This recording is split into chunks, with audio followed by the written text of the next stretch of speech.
And I think also, although many people will welcome this policy, it doesn't provide choice. And again, you mentioned this in your opening statement. And many mothers do want to go back to work, but many mothers don't. And they want to look after their own children, particularly babies under 2. And I very much question, is this the right policy for children and families? So it's very good for mothers who want to go back to work. It will provide them with more choice and more ability to go back to work, and the wraparound care will help with older children too.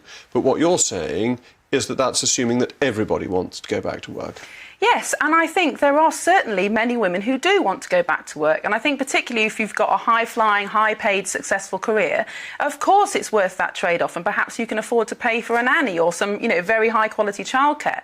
But if you're stacking shelves in Tesco or filling in data, which are important jobs, and you make very little money once tax has gone and childcare's gone, is it worth that time that you don't spend with your children? But I also question whether it will actually work, because, as you know, there's an existing 30 hours entitlement for parents of 3 and 4-year-olds, but the uptake of that is only about 40%. And evidence suggests that free childcare doesn't really affect people's choice of how to use childcare. Well, my constituents write to me saying that the 30 hours free doesn't actually work because it doesn't pay enough, and therefore the childcare providers say, we'll only give you that if you pay for more hours, and so it's not really 30 hours for free. Have you been getting similar correspondence? Yes, absolutely, and often nurseries have to charge parents for nappies or meals or things like that. But it's also very inflexible. It's office hours, or actually fewer than office hours. It's term time only. So again, if you've got an office job or a professional job, it might work. But if you do shift work, which a lot of women do, then it doesn't work and you can't use it because it's so inflexible.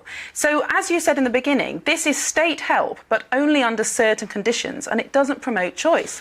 Now, £4 billion is a lot of money. Why not give that £6,500 a year to families as credits or as a budget like they do in other countries, and then you can choose it. Pay granny to look after your child, work fewer hours, use formal childcare if you want to. That's a far more conservative way of looking at this problem.